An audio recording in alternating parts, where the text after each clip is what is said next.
Hello and good evening, everyone. I am not Sarah Hon Gaskin. I'm Cale Royer with Tree Stuff. I will switch it over here to Sarah in a second and get the webinar started, but first I get to talk. Usually Nick gets to do all the talking, but he's not here, so this is my chance to be the one in front of the camera. Just a couple things to talk about. First, we have the Scary Deals sale going on right now. Code SCARY will get you 15% off of almost everything on the website.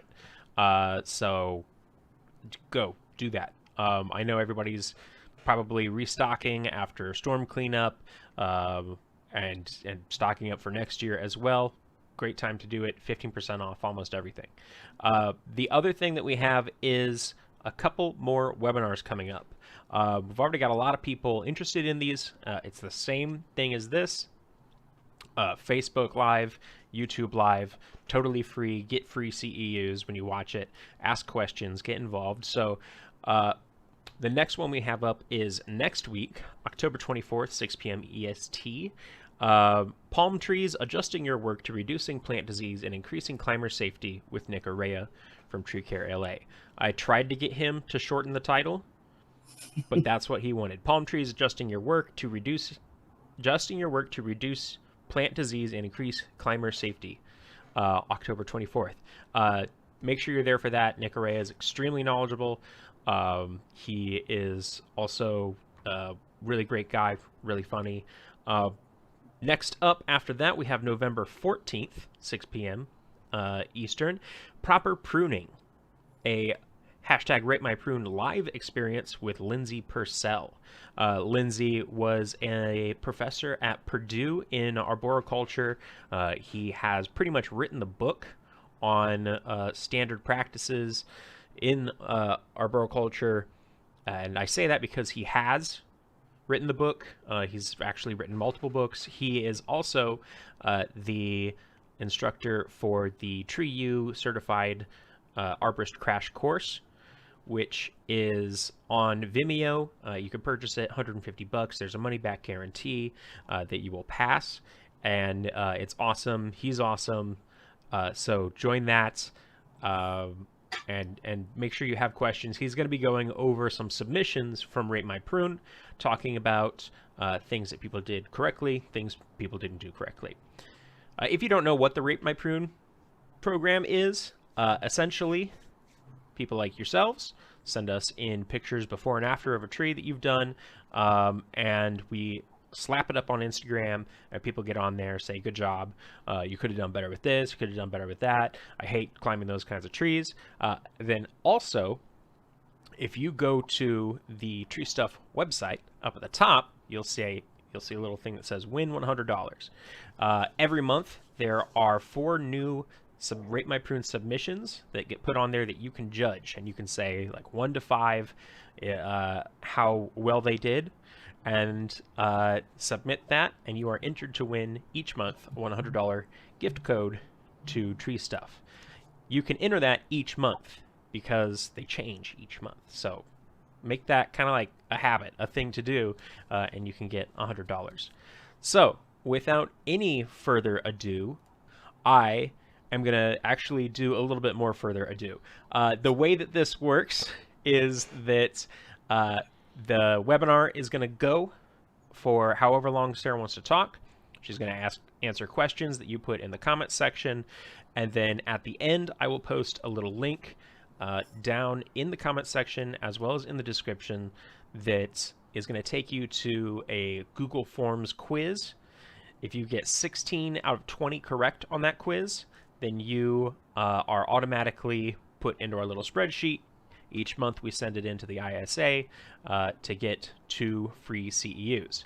Now, if you are watching this in the future, maybe I think a day, 2 days after broadcast, then you still get a CEU, still get added in there. You get 1 CEU. The 2 CEUs is for watching live or as quick as you can after that.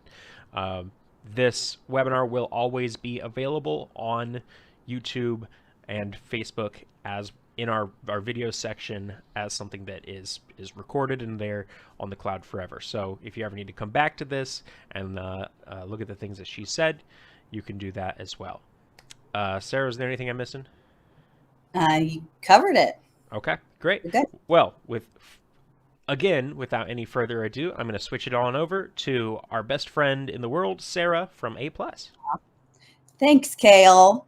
Thanks for having me and Tree Stuff on your platform here. The title of this presentation is PHC Basics and Beyond, a practical guide for tree people, because PHC stands for Plant Healthcare, and we actually deal mostly with trees. I would love to recoin the term THC, but apparently that's taken.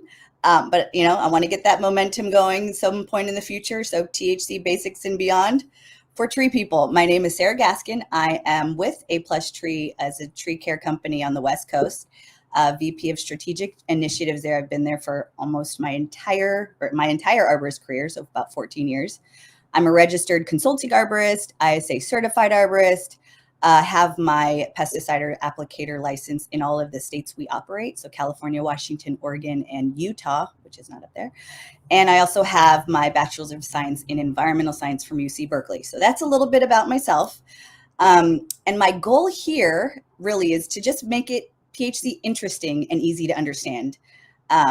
There's a lot of stuff in there. So about 6 years ago, I had the challenge of developing the entire PHC program for our company and train and teach about 20 to 30 arborists and technicians on our team. But in order to has to make sense for myself. So as I was developing the program, I tried to break it down, categorize it, simplify it, and I'm constantly learning, relearning new things, reworking our programs. So everything I'm presenting here, and I have a lot of slides, a lot of information. Everything I'm presenting is really a consolidation of all of the years I've learned. So I'm going to be going through a lot of different stuff, and I don't, expect you to remember it all. So just to familiarize you with some of the terms, the concepts, introduce some of the names of products or ingredients or insecticides or fungicides you've never heard of, or you've heard of, and now you're putting things together. So it's just really is to familiarize you with terms, build on knowledge you may have or you continue to have, and just repetition of hearing the same thing. You'll put more and more pieces of the puzzle together, and it'll start to make sense, because it can be very overwhelming if PHC is like kind of a new direction you're going. So let me just get into, there's going to be two parts to this presentation. The first part is a lot of the nerdy stuff. So background and context, what is PHC, identifying issues, PHC basics. So we'll go through, the different categories: insecticides, fungicides, tree growth regulators, even health, like soil amendments, fertilizers, common issues and products. And then the second part, this will be much shorter than the first part. The first part is really going to take up the bulk of this presentation. The second part is more of the practical stuff. So what equipment are we using? What's the application look like? How do you get licensed? What does it mean to get licensed or stay in compliance? How do you report, the pesticide use? How to price it, and some tips for success. So we'll end it like that. So let's jump in to some of the background and context of PHC. So PHC, good for your tree. So it's a holistic approach to tree care. It focuses on the developing and maintaining healthy trees so that they become less susceptible to pests and problems. And so our philosophy, what we have in our company, and what I'd also like to share with you, is really treat from the bottom up, so the roots or the soil up, and or the inside out, the health of the tree. It's kind of like, if you're eating healthy, you're going to look healthy. So instead of just treating for the symptoms and all the pests and the bugs, we have to look deeper. What's causing the stress in order for the tree to be susceptible to these pests and diseases. So take care of our clients. What is their goal in trees? Take care of the environment, and always do it better. Just find ways of doing it better. Don't rely on doing this for years. We've been using this product for years. Like, there's always new information coming out, new products coming out, new technology. There are plenty of things I've learned wrong in the past, or it's changed over the years. So it's always good to have the mentality of, what's another way to do this better? Is there a better way to apply that's not as, bad for the environment, or is it better for the tree? So those are just, I'd like to touch on some of the philosophy. Okay, so really when it comes down to it, the focus is the soil. When you have a healthy soil, you have healthy trees. When you have unhealthy soil, you have unhealthy trees. So why is soil so important to the tree? Healthy soil protects it against drought and stress. Soils act as a pantry for plants, storing and cycling essential nutrient and minerals. Maintains adequate aeration for plants, providing oxygen for microbes, insects, and plant roots. And it helps control weeds, plant pests, and disease. So when you have healthy soils, it really, it does all, you don't have to put as any chemicals in the soil, or treat it, and it acts as its own disease and pest resistant to the tree. So let's look into more what healthy soils actually look like. So it's a good balance of air and water. So you have the pore space, you have adequate organic matter, you have a diverse, what's called a microbial population. So it's all of the living things in your soil that's moving around, and that's also creating air pockets and pore space. You have proper nutrient levels. So this is where like fertilizers come in. So that includes the NPK that you see a lot in the landscape fertilizer bags, which is nitrogen, phosphorus, and potassium.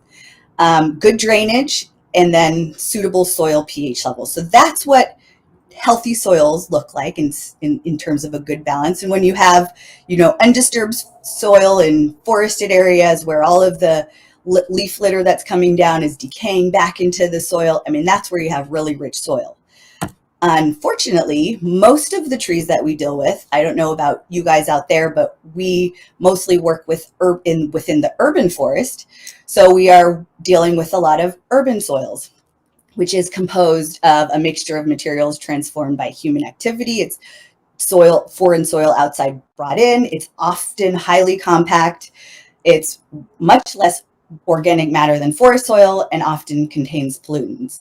So we're kind of battling this, the soil that we're having to work with, and we want to try to make it mimic more of the forest floor. And this is where, I just want to highlight on some of the elements within healthy soil. And I promise this will all tie into like why PHC. So the importance of humus, and it is not hummus, the garbanzo bean dip, but humus, it's the most important thing in our soils. It's that dark, rich organic matter that forms in soil when plant and animal matter decays. Extremely rich in nutrients, helps retain moisture in the soil, and plays a very key role in plant growth. It allows the soil organisms to feed and reproduce, and often is described as the life force of the soil. So you can't just necessarily add a product called humus into the soil. The humus is actually created by the activity of the living things within the soil. So also I'm sure we've heard of mycorrhizae. This is also something a common term we've heard within the tree care, like, oh, you got to add mycorrhizae into the soil, or mycorrhizae inoculants, or all these things. So what is that, and how is that correlated with having good soil or healthy plants, and even with what I just mentioned about humus? And mycorrhiza, that's how you pronounce it. Took me a while to figure that out. It's the key creature. It's a fungus. It's a beneficial fungus, and it's the key creature for building humus. So it's responsible actually for 30% of the humus in the soil.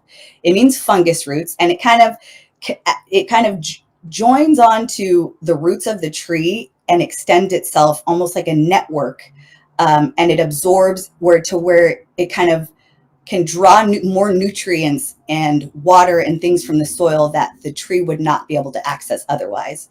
So a stronger mycorrhizal root system will hold up better during stress, drought, and against disease.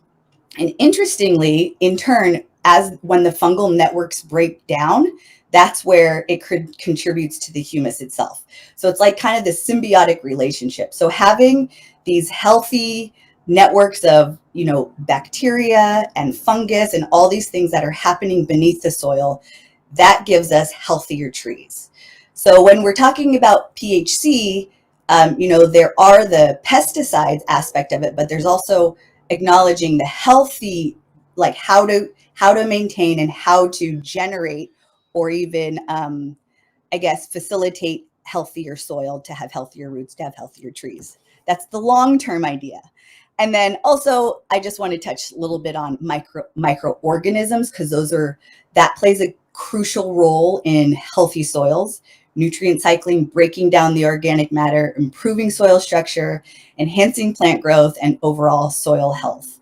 So later, I'll touch on some of the products that you can inject into the soil. There are these microorganisms, and there's, building blocks for humus, and there's all these other things. So that's why I want to introduce kind of the basic around what soil health is in the context of PHC. And so some primary microorganisms found in soil include bacteria, fungi, some say fungi, I don't know, protozoa, nematodes, mycorrhizae, and certain types of algae. So these are just tiny living organisms in the soil. And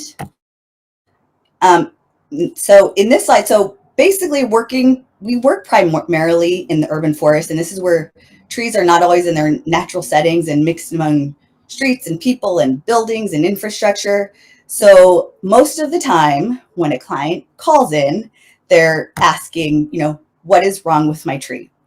And in urban environments, the most common issue is, poor root establishment from the very beginning, drought, just not enough water, salt buildup from reclaimed water, depleted soil compaction, and construction damage.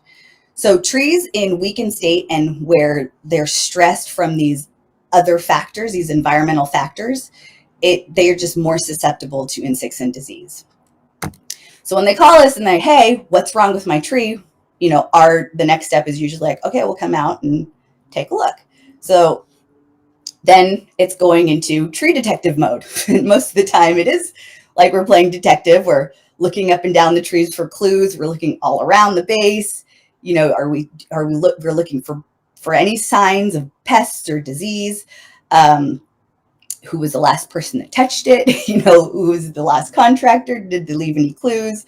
Was there any root cutting? So this is a lot of time, we have to identify the issue first before we could come up with a direction or way to where we could recommend treatment.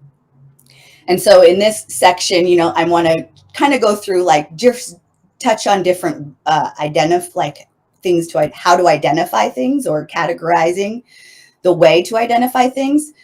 And sometimes we use these terms interchangeably. It's symptom versus sign, and whether or not it's that important, I just want to point out the distinction of a symptom is a visible change in the tree. So the leaves are yellowing, the tree is wilting, there's some dieback. So these are symptoms I'm noticing. Whereas a sign, that's actually the physical evidence that there is a pest there. So for example, if you see, exit holes on the trunk, that's a sign might be a beetle there. Or you see fungus on the roots, a sign that could be some sort of root rot or chewed leaves, like in this picture. So that's a sign versus symptom. And then let's look at what's causing it. So then there's the category of biotic, which is living things. So bio is living. And then there's abiotic, which is non-living things. So something biotic that could be causing it is fungus or bacteria, other plants, animals even. I mean, we have squirrels that destroy they girdle entire trees. I don't know if your squirrels in your areas do that, but it took us a while to figure out until we've discovered, oh, those are squirrels destroying the tree. So there's living things, and then there's non-living things. So that could be drought, right? Lack of water. Something's going on in the soil compaction, whatever it is, a lack of nutrients.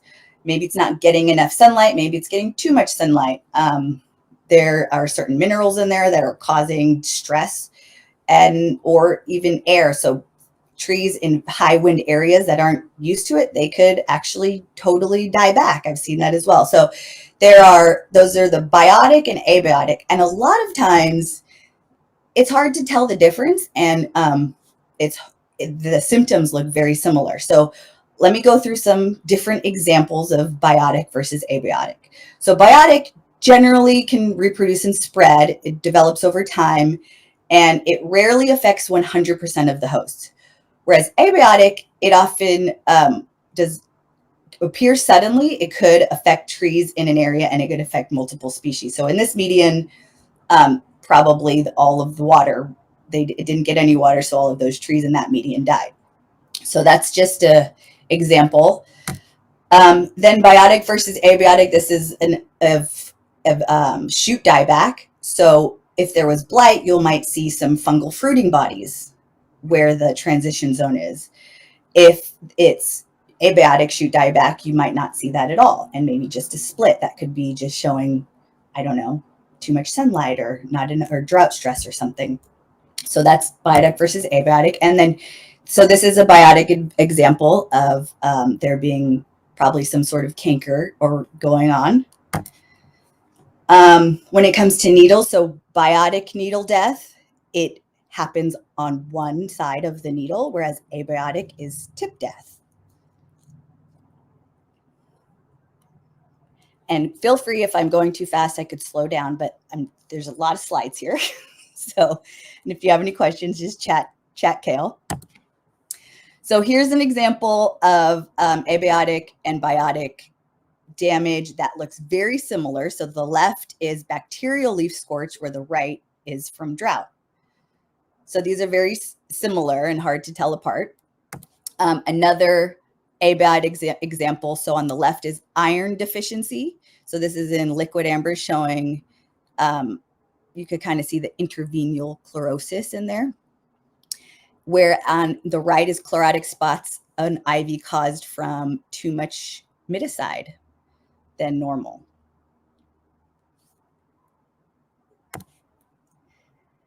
And some more examples. So on the left is a hackberry, chlorotic leaves due to excess salinity.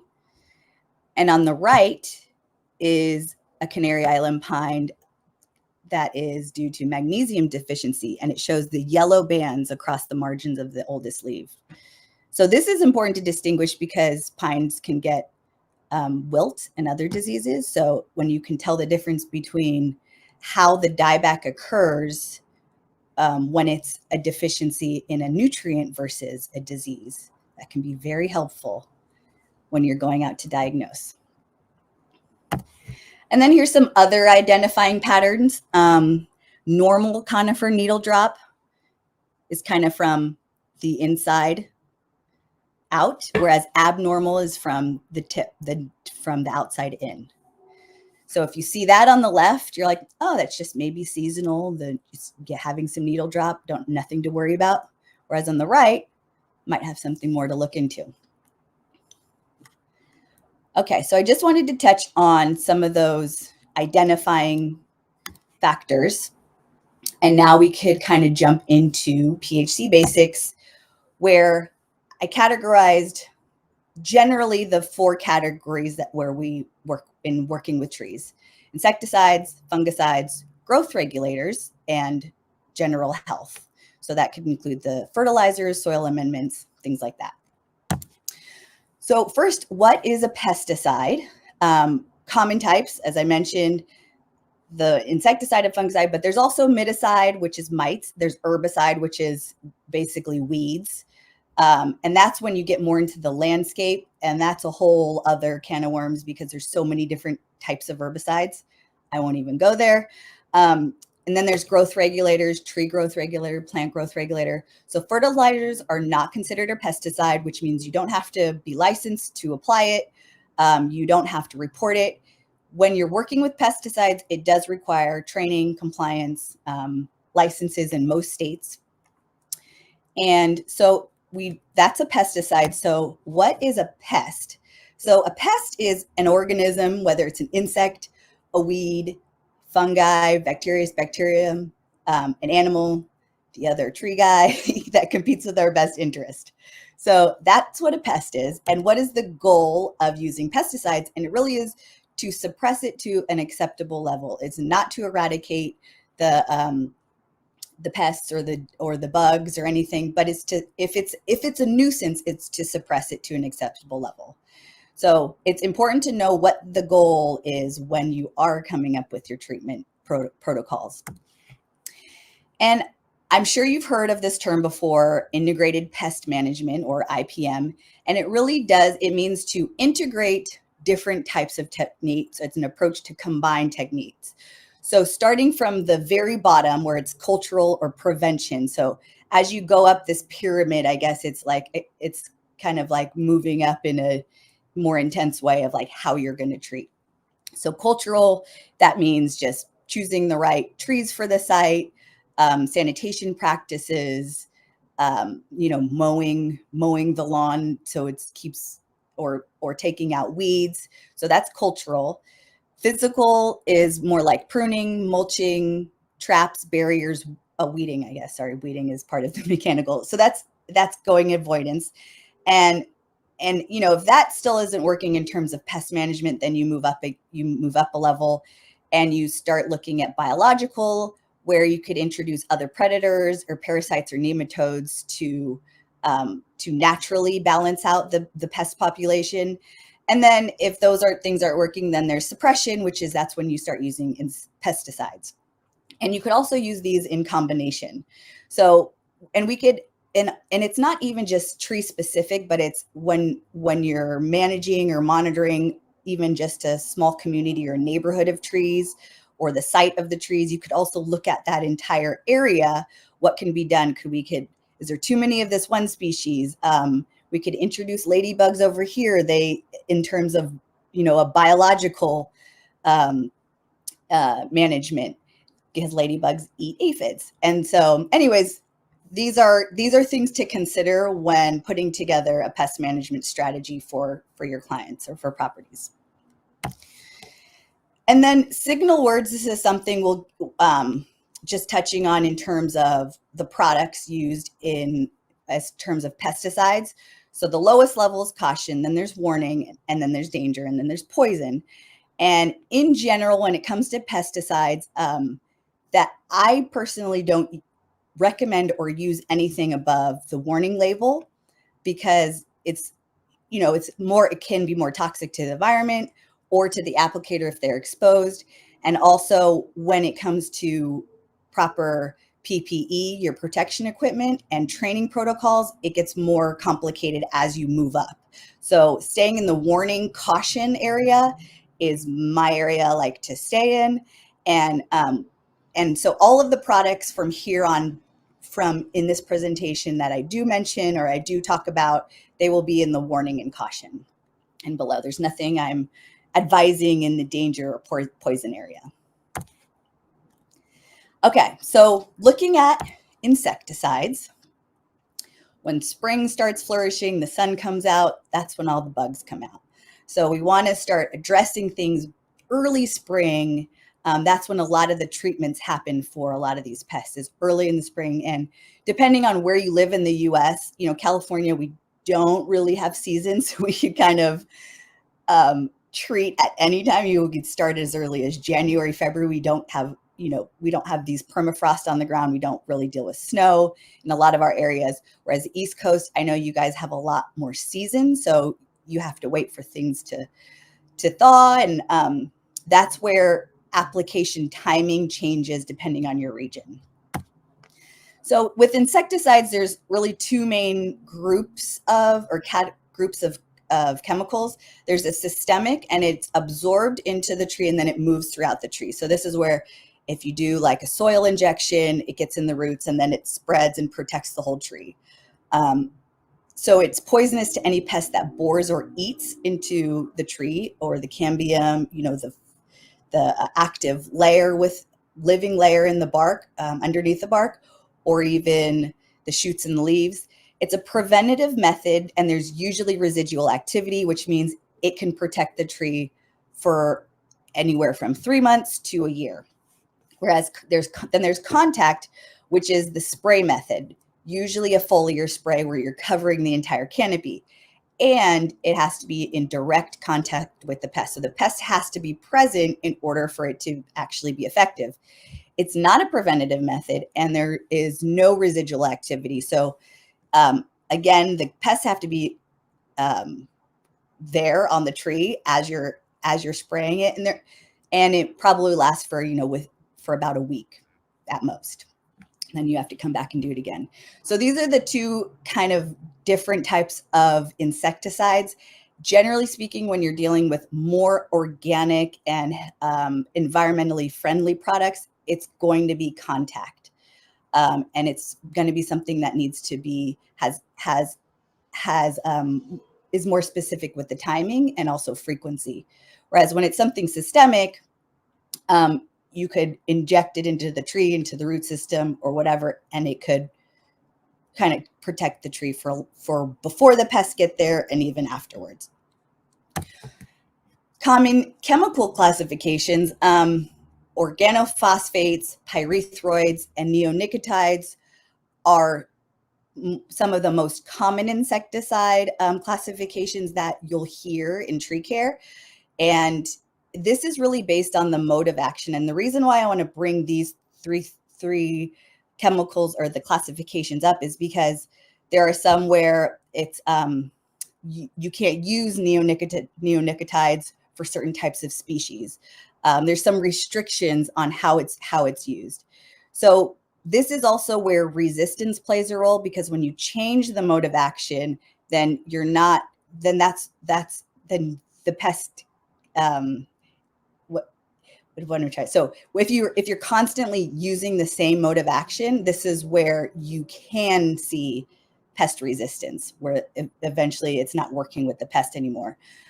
I really haven't seen that in our work, only because with trees, you're only really treating once a year, maybe once every 2 years.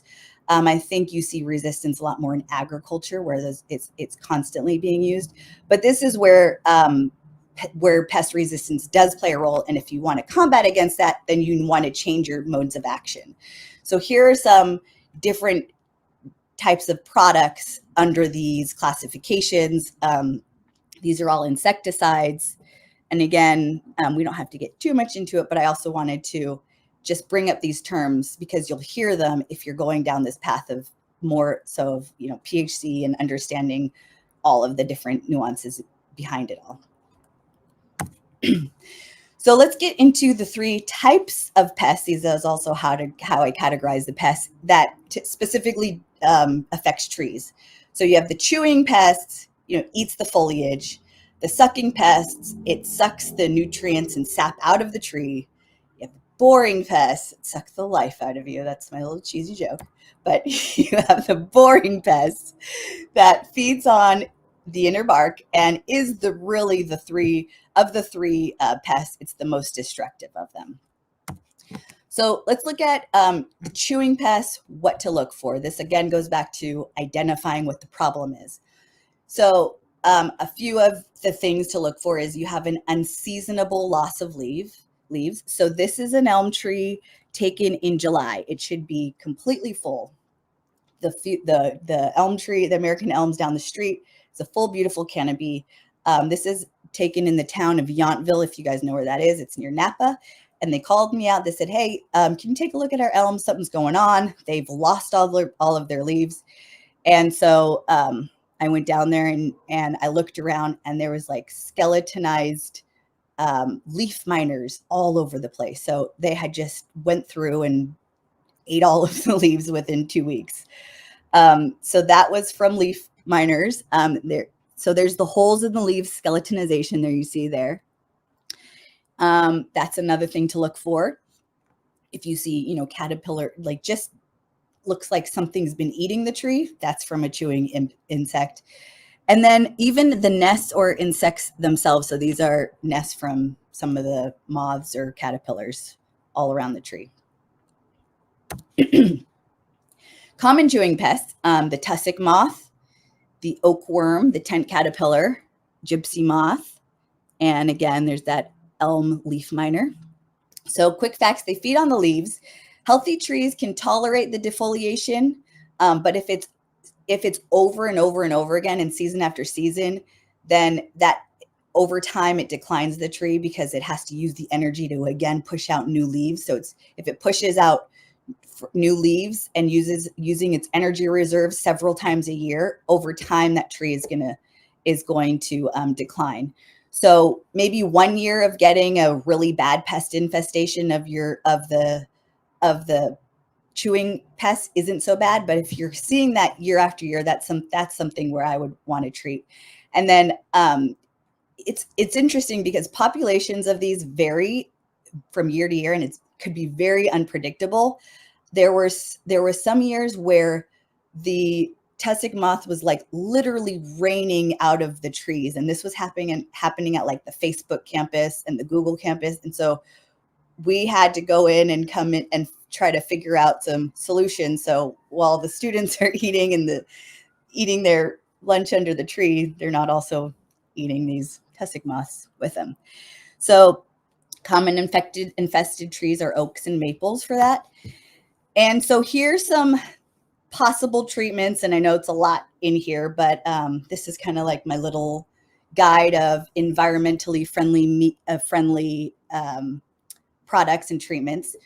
So working downward up. Or actually I could go from top down. I don't know if I could click this and you'll see it, but it will show. So this is the most friendliest because you're really just using duct tape, and you're putting backwards duct tape, just banding the tree, and it acts as a barrier. And there's this picture on Instagram, and I don't want to mess up anything with the webinar, so I'm not even going to click it, but I'll send it to Kale to send out the link. But you just see like hundreds of tussock moths trying to climb up the tree, and it stops right where the duct tape is. So that's the easiest way if you wanted to deal with some chewing insects. Then you moving down, spinosad, that's a contact, again, that's a spray. BT, that's an actual living organism. I'm not even going to try Bacillus thuringiensis.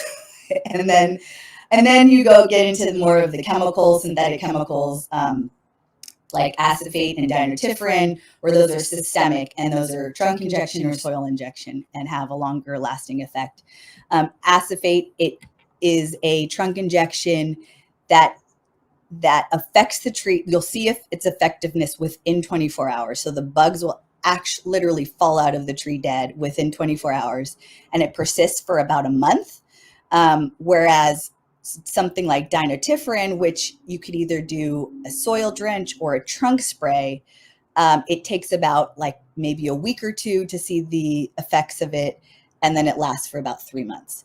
So these are just there are so many different types of ways to treat the same pest. It just depends on, again, what is the goal? Do they want something immediate? Do they not want to see any duct tape around the tree? Or do they care if it's going to take a couple weeks, but it'll last longer? So this is something to consider. And as you're kind of building your products and your treatment protocols, you kind of have these notes on the side, like, I'll call this my emergency treatment. It takes care of it right away. I'll call this my preventative, so you could kind of start categorizing how you use your products. Okay, so moving on to sucking pests, what to look for. The sticky sap and sooty mold. So if you're anything familiar with aphids, gets on cars, it's disgusting, it's sticky, all the leaves are sticky.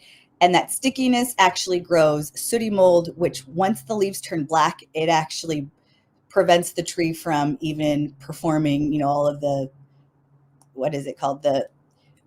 Why am I blanking on this? Anyways, all of the things the trees are supposed to do. So it can't create energy for the tree. And that's when you see some tip die back. Photosynthesis, that's what I was looking for. Then you can also see, so whitefly is another sucking pest. And when you see the leaves curling up, that's an indication because it's actually sucking out some of the nutrients out of the leaf and causing it to curl. Thrips is another one that's actually a sucking pest. And then on the right, that's branch or tip dieback. That's from like severe aphid infestation. Again, that was just from some like sooty mold and then the tree losing its leaves. And so when you see aphids, where they're that bad, of course you want to treat. When it's becoming a nuisance and all of the sticky stuff, that's when a lot of times we absolutely have clients complaining. So I talked about aphids, but here's more in depth. There's what they look like. There's all kinds of different species of aphids. This is a very common one, but quick facts: weakens the plant, yellowing leaves, stunts shoots, causes sooty mold. Top infested tree, at least in our area. Again, I'm on the West Coast, primarily deal with trees in the Northern California. So I could say without a doubt, every tulip tree I've ever encountered gets aphids. Almost every hackberry and almost every linden tree. So these are the top infested trees. Again, I think aphids can affect all kinds of different trees. You see them on crepe myrtles, all kinds of species. But I know if I know a client has tulip trees, they're gonna need some aphid control every single year. Another sucking pest is soft scale.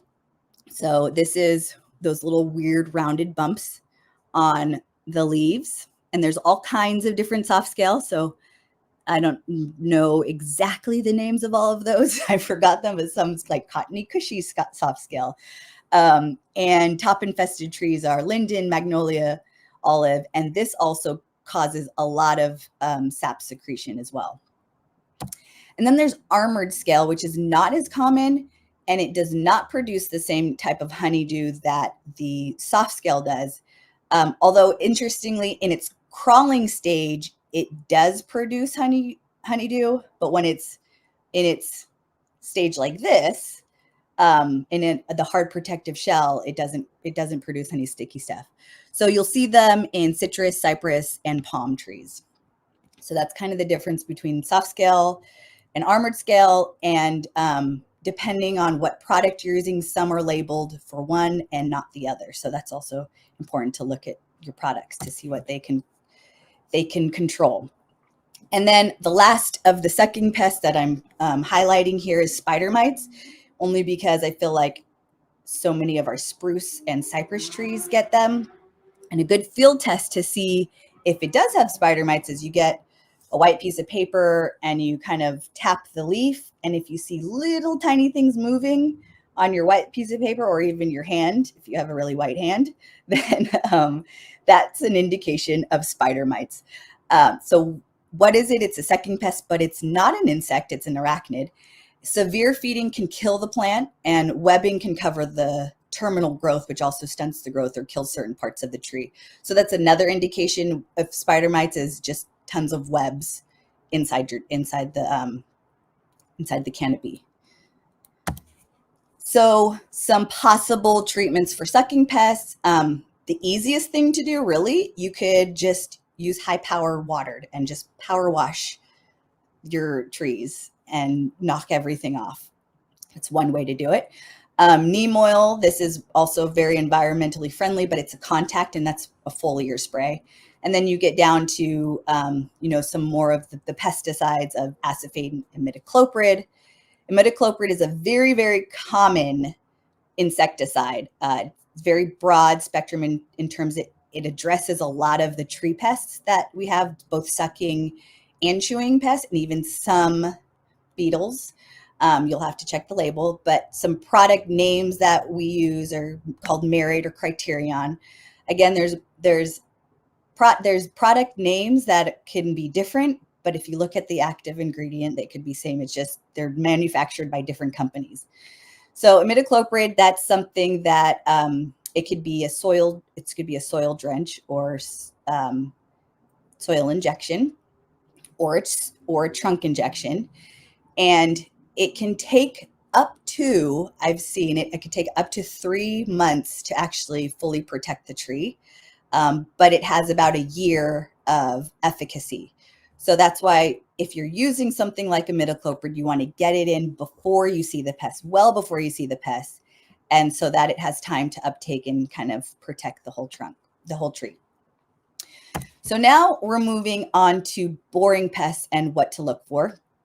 On the top left, that's emerald ash borer, EAB. I'm sure many of you are familiar with that if you are on the East Coast or anywhere near. And as you know, it made its way all the way over here, and we have seen it now in Washington and Oregon. Then there's the invasive shot hole borer. That, if you're from Southern California, you know all about this. It's devastated millions of trees, and now we're starting to see it in Northern California. So these are exit holes of the insect, and there are things what to look for: pitch tubes. So you'll see sawdust or debris at the base of the tree, or the pitch tubes where you actually see the sap trying to. That's from the sap trying to. That's from actually them trying to enter and the sap trying to push them out. And then also you'll see total destruction of trees. This is what boring insects have caused. So those are pine trees in Northern California. And then the lower right is from emerald ash borer, just all the ashes that have died. So these are the most dangerous of the pests in terms of, those are something we want to address if we know they're coming into the area or they're already attacking the tree. And so there's beetles, and then there's borers. There's bark beetles and there's wood borers.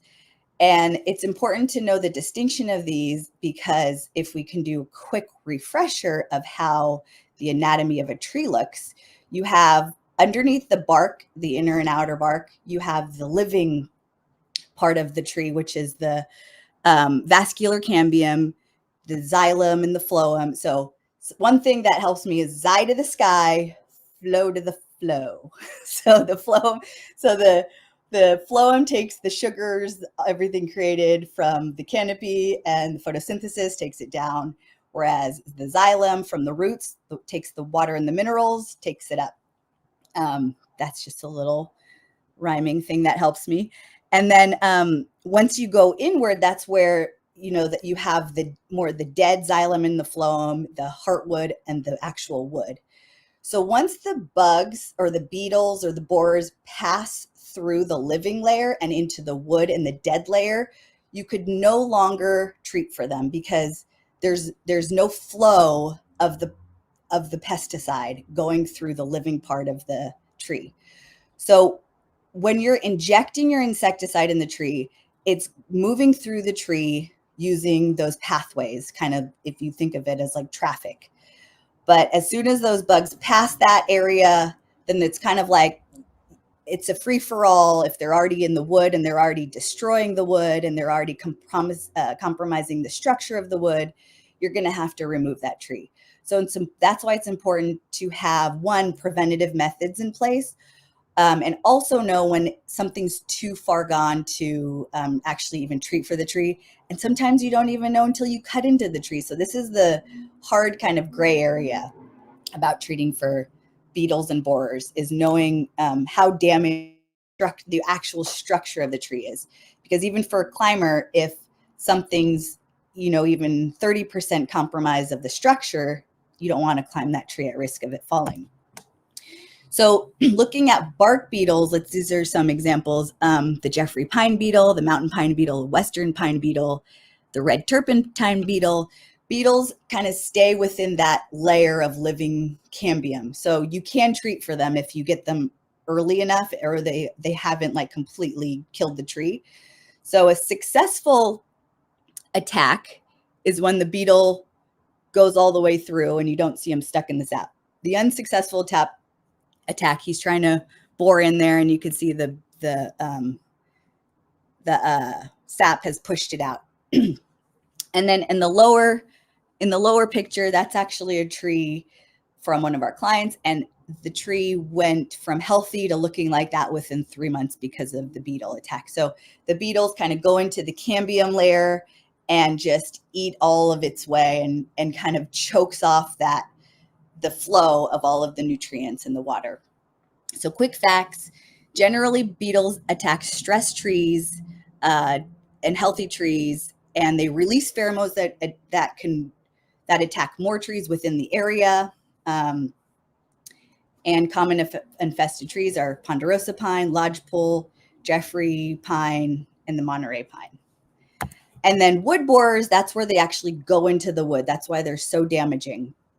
Emerald ash borer, I mentioned that, invasive shot hole borer.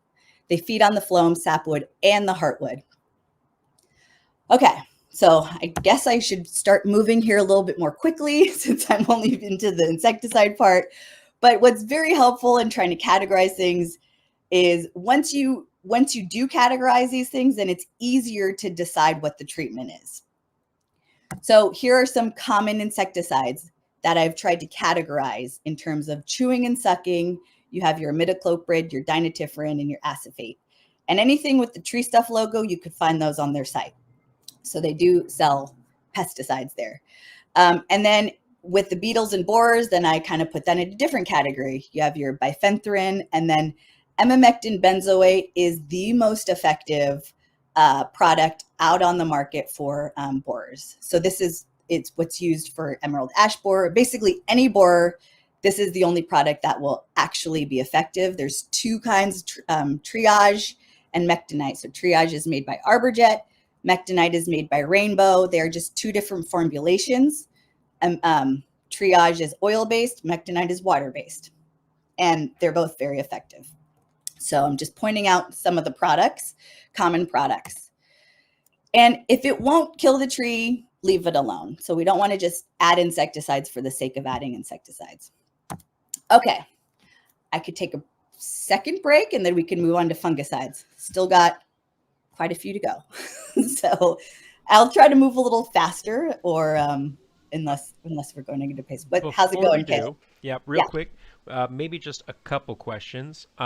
We've got some good discussions going on here, talking about treating different things, but I think that we need to start with what Athena Odell was asking, is there a database that you use that you can search for plant problems? Googling is helpful, but very difficult to find specific info on. What is the best way to go about actually identifying most of these problems when you come to them? It would be very helpful if there was like a central database. Unfortunately, there's not. I think that Google Photos, where you're actually taking a photo of something and it searches the web and it kind of says, I think it could be this. That could be very helpful. That's like, I think that's a new app that you can get, or you just add it onto your browser. Otherwise, we have like just a group chat of a ton of arborists that we're sending photos to. Like, have you seen this before? So it's helpful to build your community of arborists in your area and just establish relationships, because again, like there's really not everything is so kind of specific to the site and the tree too. It's hard to just have a database for something and an easy go-to. Although you could start building one for your area if you want to. I don't know how helpful that was, Kale. Not actually a bad idea, but yeah, having a support system sort of. Nathan Baker asking, I've been led to believe that most pests are usually a secondary problem for trees that are stressed from other conditions. Isn't it true that healthy trees typically resist pests, and so a pest-infested tree is an unhealthy or stressed tree? So I think the first part of that question is very simple. I would like to add on to that. At what point do you start treating the underlying problem with the tree, its stressors, when you find that there is a pest infestation? Yes. So yes, he is absolutely correct. And so stress is the primary factor, and what's causing the stress, underlying factor, and then the pests are, yes, the secondary symptom. So I would say you would treat everything at the same time. So depending, again, this kind of goes back to what the client wants. Is the aphid, honeydew annoying right now? Do they want a solution? Yes. Is it because it's stressed because of lack of water and other things? Maybe as well. So you could address both of those things at the same time. So this is where in this next, later on in the presentation, I will introduce more of like the health side and what you can do with the soil. And so you could actually mix some of the insecticides with what I love to call cocktails, like things that you're already doing with the tree. And then once you bring the tree up into a healthier state, you you pull back on whatever insecticides or fungicides you might be using because you're seeing a healthier tree. So this is where you could kind of address things right away, but at the same time, address the underlying issue and try to see what else can you do with that tree. Maybe it's in turf. You need to pull back that turf, add some mulch, start working on increasing the condition of that soil, which is a longer term solution, and takes a little bit longer to see the effects, but is going to help the tree in the long run. Does that answer your question? Yes, I think it does. We've got a lot of people talking about the Purdue Tree Doctor app, as well as your local extension office as ways to help find what you're looking for any problems. Yeah. And I think the rest of this is pretty much people asking things like, do you use dinotefuran on hackberries with aphids? Kind of getting closer into the weeds. So I think since we have so much more to do, we can probably move on. All right. And another resource, great resource, if you are already or are going to establish working with a supplier of these brands of products, then that your sales rep is an excellent resource of knowing what things are and what it might need. So we have a couple of those reps and we use them constantly. So that's another. Okay, so moving on to fungicides, disease, the fungus is among us. Quick facts, most fungicides are applied as protectants, repeat applications to ensure that the new plant tissue is protected. You can't do anything about the already infected tissue. And you can slow it, but you really, you can stop the spread, but if the disease is already there, you really can't get rid of it. And if you see anything like that, you're too late. That tree is compromised. Likely you're going to need to cut down that tree. So just like insecticides, the same thing, you have systemic and you have contact. Systemic is penetrance, so it penetrates within, absorbed and moved throughout the tree. The contact methods is more of a protectant, and you have to do a spray, complete canopy coverage. It's not absorbed by the plant, but it does stick to the surface, and it could stay there until the next rain or if it gets water on it or irrigation. We could move. These are just chemical classifications, again, based on mode of action. Inorganic, something like copper, sulfur, potassium. That's oldest use of fungicides. You have synthetic organic, which is carbon-based molecules. Then you have biological. If you've heard of biological fungicides, that's actually living organisms. And when you're working with biological fungicides, if it's anything in powder form, you have to be extremely careful. Wear a wet respirator because you do not want to breathe those things into your lungs.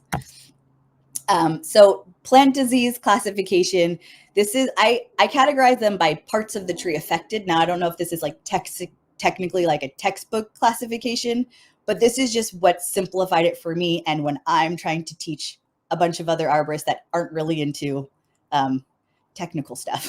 So there's root disease, stem disease, foliage. Root disease would be something like Phytophthora, armillaria, verticulum wilt. Stem disease, cankers, pine pitch, heart rot, blue stain fungus, sudden oak death. And then foliage, this is where you'll see, powdery mildew, leaf spots, anthracnose, needle blight. So that's kind of how I did my general classification of plant disease. Pine pitch canker. I don't know if this is over on the East Coast. This is definitely here on the West Coast. Almost every Monterey pine I've ever seen has pine pitch canker. It's known to move within the tree. Each canker is a distinct infection. So you could actually cut this out. It causes girdling, results in canopy dieback. Most commonly infected trees is Monterey pine, Aleppo pine, and Mondale pine. Sycamore anthracnose, again, almost every sycamore anthracnose I've seen in the urban landscape every sycamore has anthracnose. It overwinters in cankers on twigs. In spring, the fungal spores are carried by wind and rain to twigs and leaves. It causes premature leaf drop. You see the curling of them. And repeated defoliation can absolutely weaken the tree. Some of the worst I've seen is like in whole neighborhoods is like Southern California. And of course, like drought does not help at all, makes it so much worse.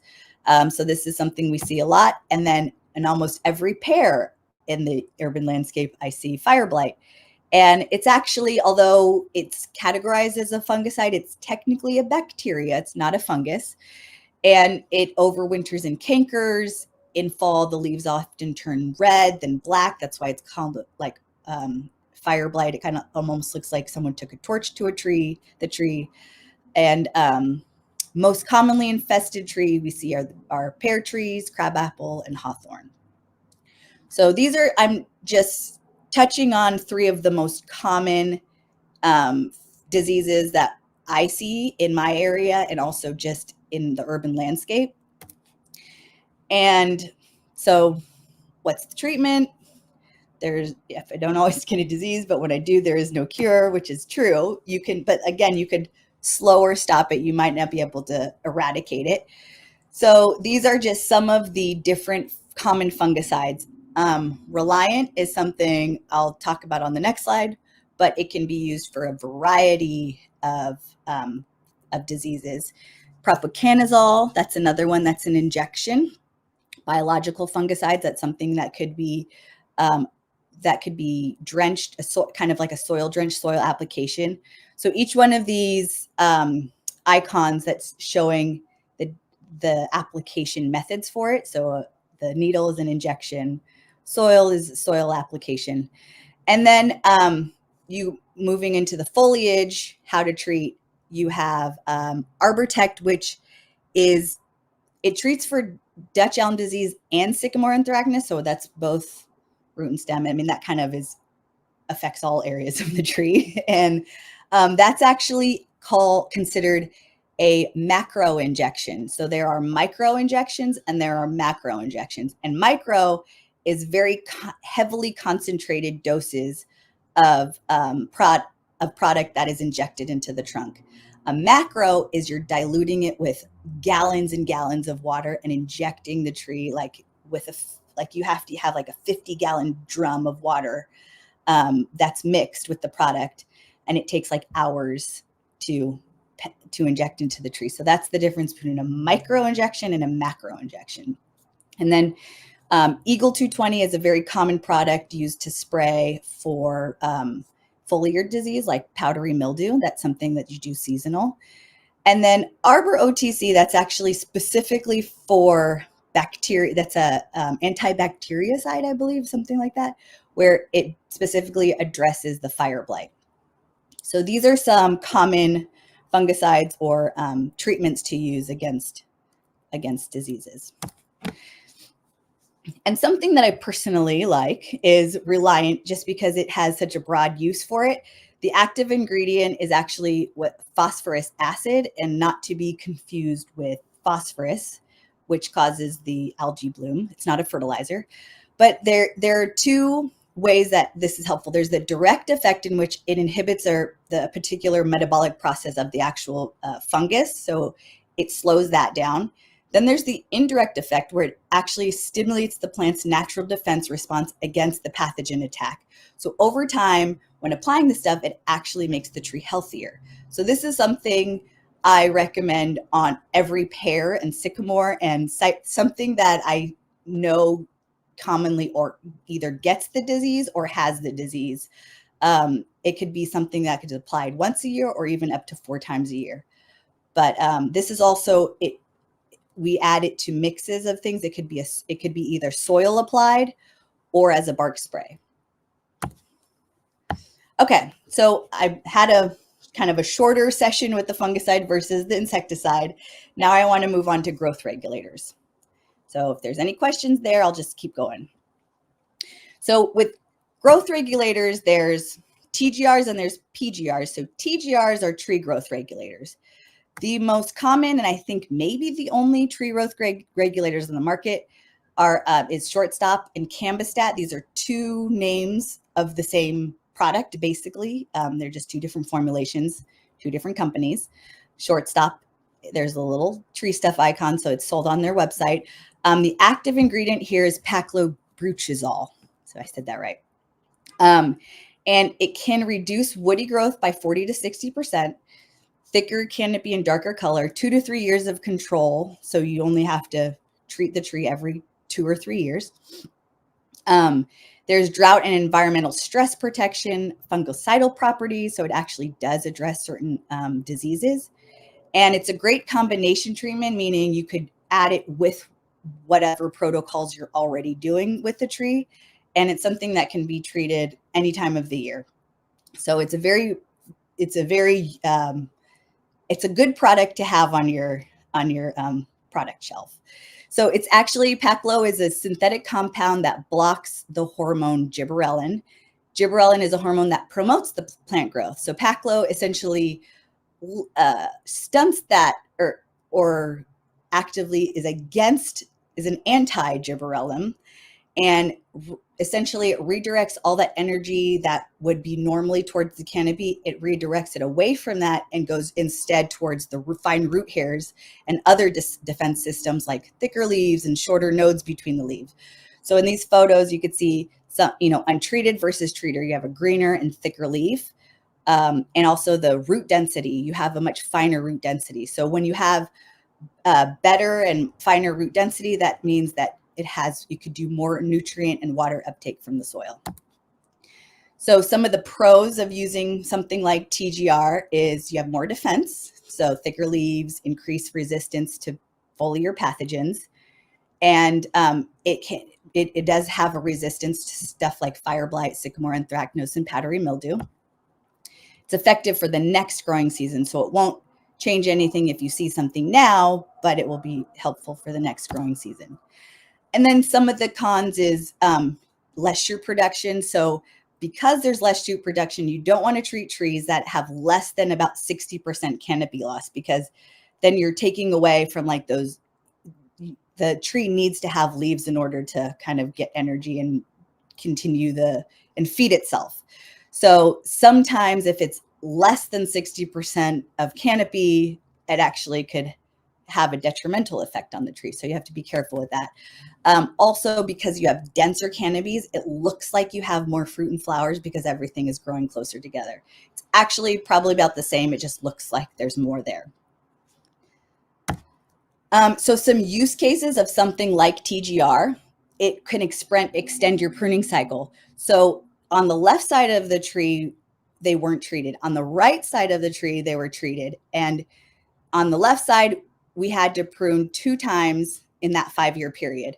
Whereas on the right side, we had to do no pruning. So it extends the life cycle of your pruning, or your pruning cycle, which is nice for trees that constantly need clearance, like where there's roadways or against windows or buildings or anything like that. So if you have clients like city clients or any type of commercial clients that are constantly doing clearance on their trees, this can be an excellent solution for that. Another case is limited growing space. So because it kind of keeps the tree smaller, then this is something you can keep it smaller for longer when they're in planter boxes or in small little spaces. So this is an example of treated versus untreated. And you could keep a tree for longer. And then this is something that we did with really stressed redwoods in the South Bay. And it improved the root health and the water nutrient uptake.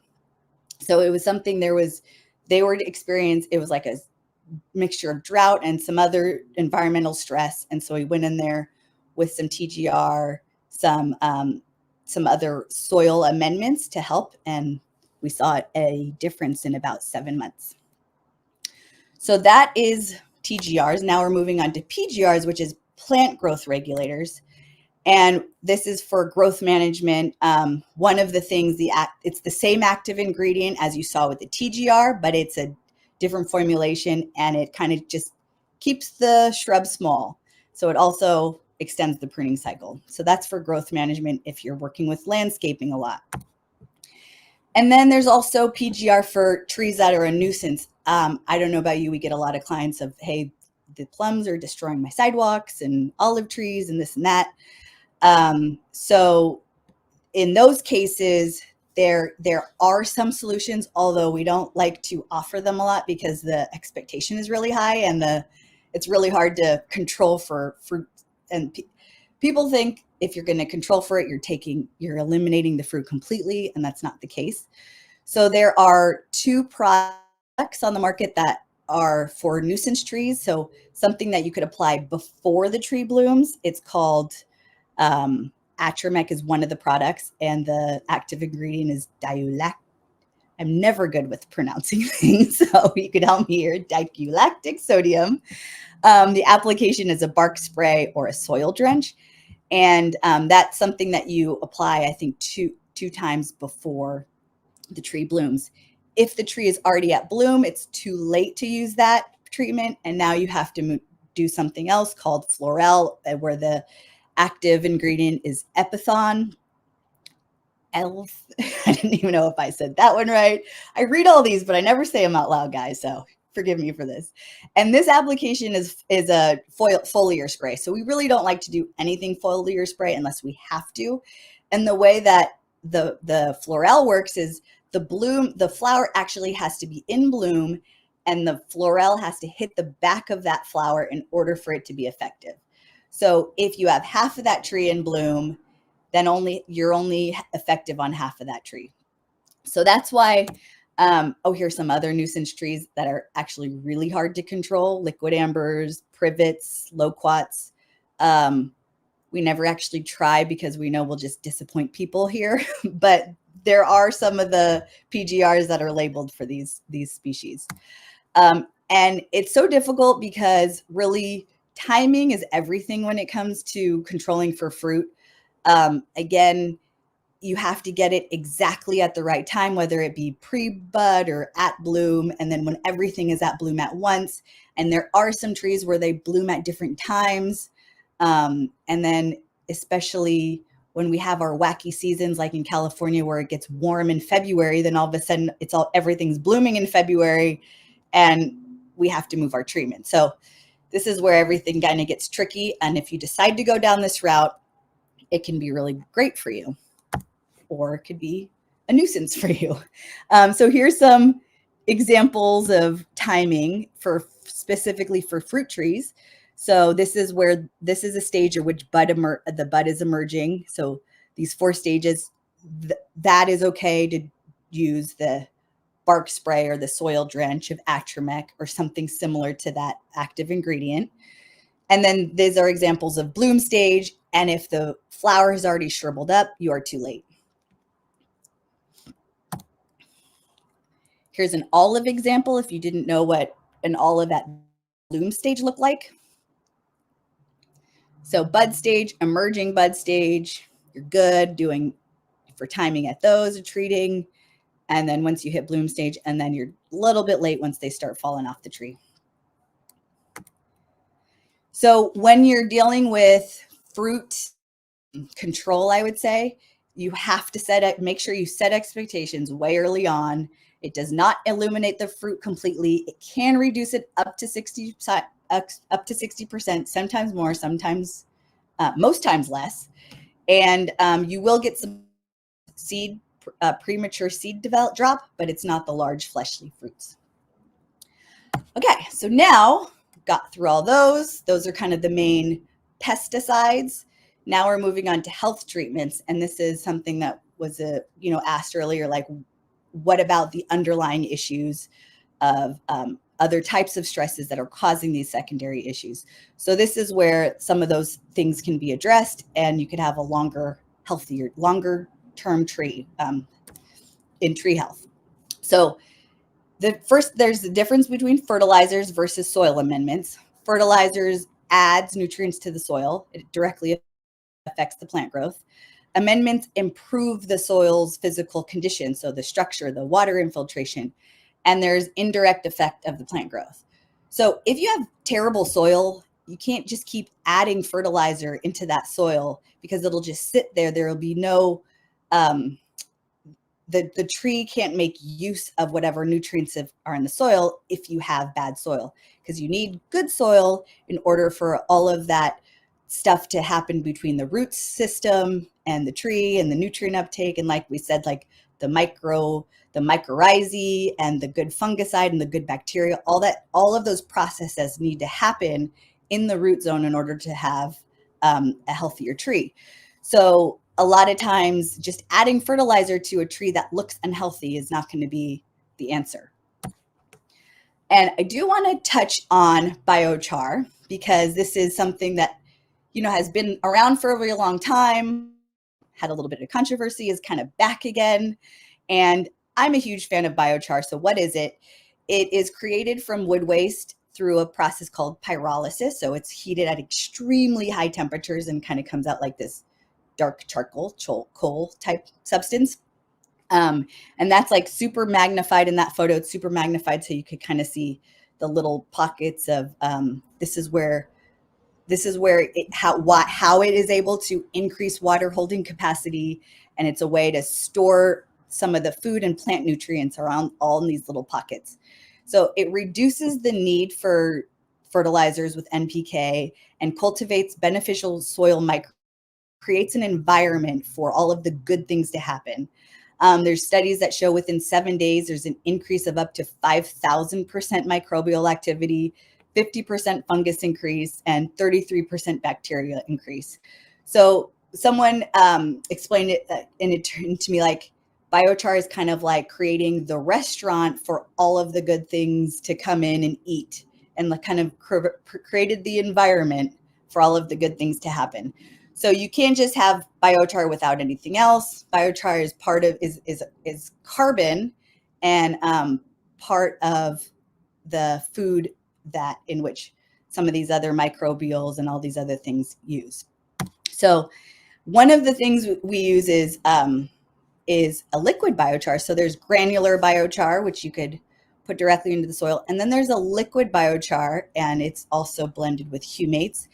And it does all of the things that, I just mentioned: increase water holding capacity, nutrient runoff, soil fertility, decreases the bad salt uptake, increases good potassium uptake by plants. So this is something, because it's a liquid, it could actually be mixed into whatever other thing that you're injecting into the soil, whatever else you're doing. Here's some examples of results of biochar. So 0%, although, using up to 15% of the soil is biochar. And then with root density here. So left is water alone, right, you could see healthier root system. And then just with, I'm highlighting products that, so I'm not getting paid for any of this, guys, by the way, and they didn't ask me to highlight their products. It's just something we have found results with, and I wanted to share with you guys. And there are plenty of items like this on the market with the same type of active ingredients. So this is another thing. It's a soil amendment and root stimulator.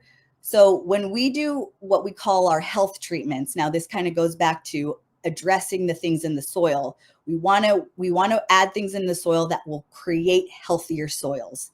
So we'll mix something like Essential with the biochar and inject these into the soils. And if it needs, if the tree does have a disease or insecticide or something, you could also mix that in with that as well. So this is where things, you could create kind of these special cocktails for your trees specific to what it needs.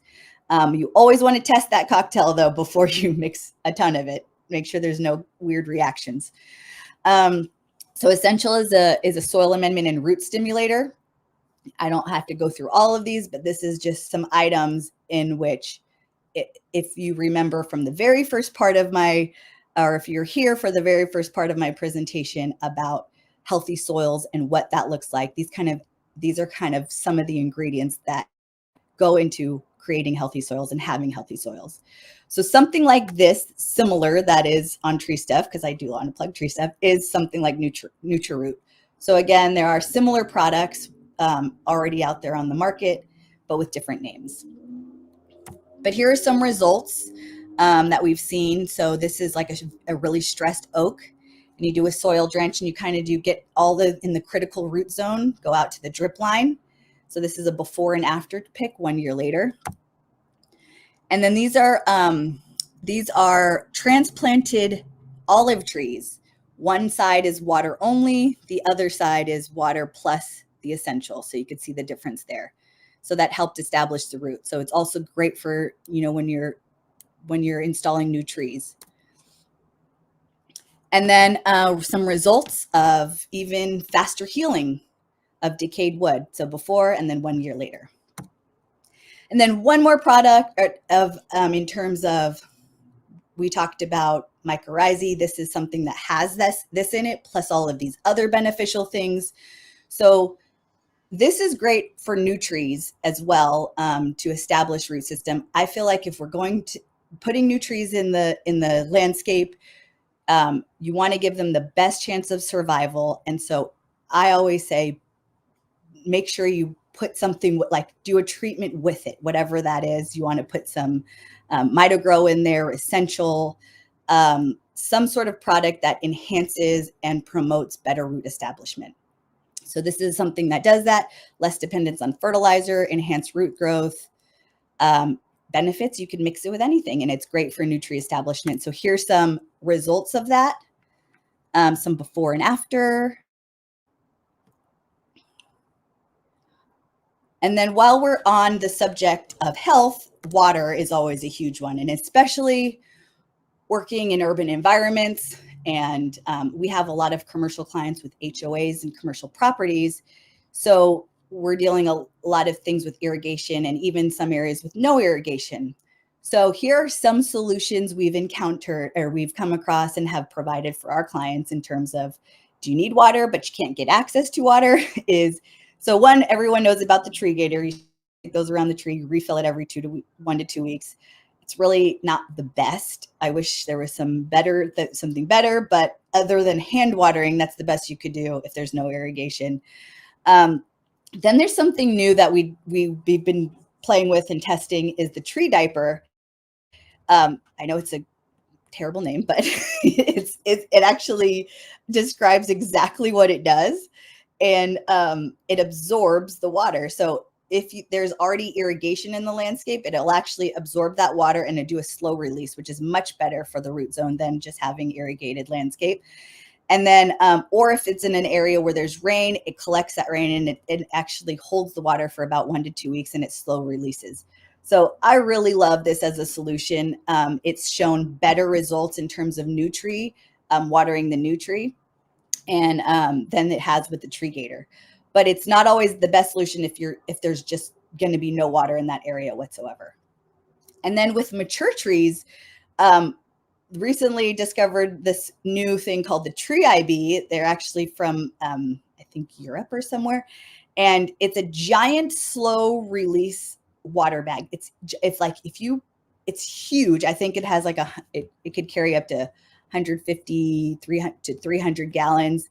And these are basically water bags for mature trees. And these you could lay across this root zone and has had incredible results of bringing some really mature trees back to life.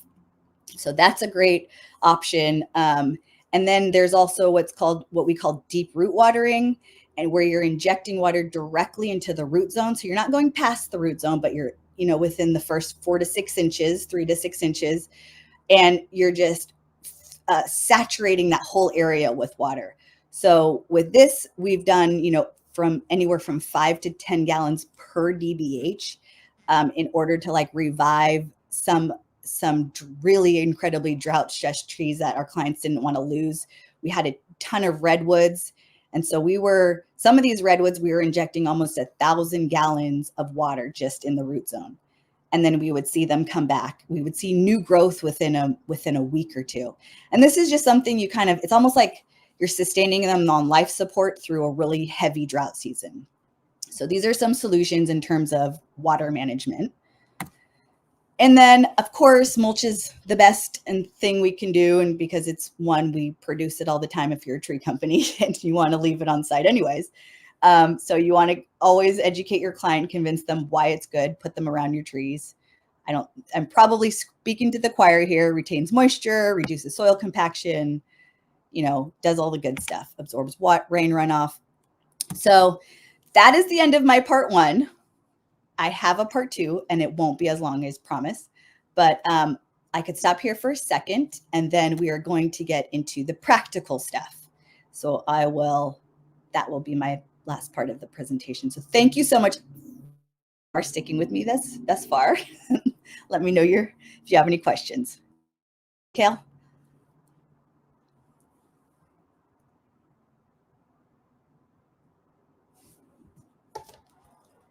Are you there, Kale? Maybe your mic doesn't work. Yes, I've been talking to my muted microphone. Okay. There's a nice little red light on it that lets me know that I'm an idiot. Nick LaCroix was asking, would Reliant also work on slime flux? I don't know. I've never been asked that question, nor have I tried that as a solution. But I will look into it if you want to give me your information. Sean Smith wants to know how you're making your gators last 1 to 2 weeks between filling them up.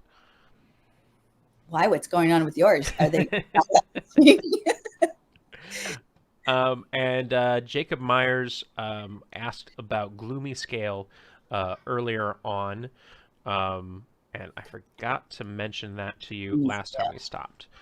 What area is he lives in? Because maybe I don't see that in my area. Good question. We can return to that. Okay. I have a question about obviously. Actually, I think you'll probably gonna get into this, so never mind. I was gonna ask about licensing for requirements for applying things like Mitagrow, plant growth regulators, etc. So I will probably just save that and see if you get into it later. Okay. Back to the tree gator thing. If you're getting them from like Amazon for super cheap, I've noticed those break very easily and quickly, like the zippers and the seams and everything. The actual like tree gator where you get it directly from the manufacturer, those seem to last longer. They're also 3 times as expensive. So it's really up to you what you want to do. You want to keep replacing them or get a better one and not. But the Amazon ones I've actually been using at a site close to my house, and I go by there all the time to check them out. And they've been holding up all season long. So I don't know. Maybe you guys are getting a bad batch. All right, great. I think we're ready to roll. All right. So I got 30 minutes, and then, wow, I'll try to keep it under so I have some questions at the end. So equipment and application, I've already kind of touched on some of these ways to apply, but here's very specific if I want to get into the actual category. So there's the bark spray. People also call it bark banding, trunk sprays. There's all kinds of names for it, but it's basically spraying on the trunk. And every single product where you are spraying on the trunk, most likely you're going to also be adding a surfactant called pentrabark to that. Pentrabark means penetrates the bark, so it helps the product get into the bark. And that's just, might add a capful to a whole tank or something. So bark spray, it's at very low pressure, so there's not a lot of overspray. If you've ever seen it, it's just like this little, stream of water that comes down, and you're spraying to the point of runoff from the ground all the way up to where kind of the tree splits. So that's a bark spray. That is our number one method of choice if that product is labeled to use a bark spray, just because it's so easy to do. You only need a backpack sprayer, and it's easy to train for. Then there's basal drench, which is literally around the base of the tree. And the only product in which you will apply this way is the TGR. The TGR, you kind of like excavate around the base, apply it, and you have to do it evenly, because if you do it only on one side, it will only regulate the growth on one side of the tree. So you got to make sure you're doing evenly, and then you kind of cover it back up. So with TGRs, you could do a basal drench, or you could do a soil injection. But we most often do a basal drench because a lot of times the crew doesn't have the equipment for the soil injection. Then other ways to apply soil drench or injection. A drench is exactly what it sounds like. You get a bucket of water and you just drench the whole soil area. Of course, you have to do it slowly so it's not running off. If you have super compact soil, It's not always the best, but got to do what you got to do. And soil injection, that's when you have, the actual equipment to inject into the soil. So I know there's also been with like when we say deep root fertilization or deep root injection, I think in the past people have gone way too deep. And so you pass the critical zone and you're not even getting any of the product into the root zone. And so deep root fertilization got this terrible name because everyone was going like 6 to 8 to 10 inches into the soil, which defeats the whole purpose. So that's not what I'm saying when I say deep root. I'm saying deep into the critical root zone area. So the product is absorbing into the tree. Then trunk injection, self-explanatory. That requires certain type of equipment plus training. And then foliar spray, which is I most avoid just because it's such a bad look anytime you're spraying something, even if it's just water. People hate seeing that. But sometimes that's your only option. Okay, so you always want to look at the label of what you're applying. You'll learn this when you go and actually, if you're going down the path of getting licensed, or if you are licensed, you know this. So the label will tell you exactly what the active ingredient is. There's the caution right there, so you know what level it is. Also, any precautionary statements you should know about, any environmental health hazards you should know about. You want to read those things. Some labels, you'll see a B on there, and that is very clearly like, don't apply if there are active bees foraging. That's something that's become extremely important. And then you could also, looking at the label, going on to the next slide, if you look down to where trees are, because there's labels, some labels could be like 60 to 100 pages long, some going to be like 5 pages long, but you want to look to where specifically you're applying for treating for trees or ornamentals or something like that, because it could be in one, like for one thing you could treat this way, but for another thing you have to treat it a certain way. So you have to look for your category and see what you're able to do. So in here, you could do soil drench. You cannot do soil injection, which is interesting to me in certain. So then you have these like very specific rules, like you can't do it in New York. A lot of things I see is like restricted use of California. So this is where labels come into handy.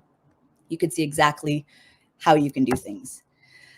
Here's some equipment. I call this the big boy rig. This is it holds up to 750 gallons of water in 2 different tanks. And then you have a spray distance of about 25 to 30 feet.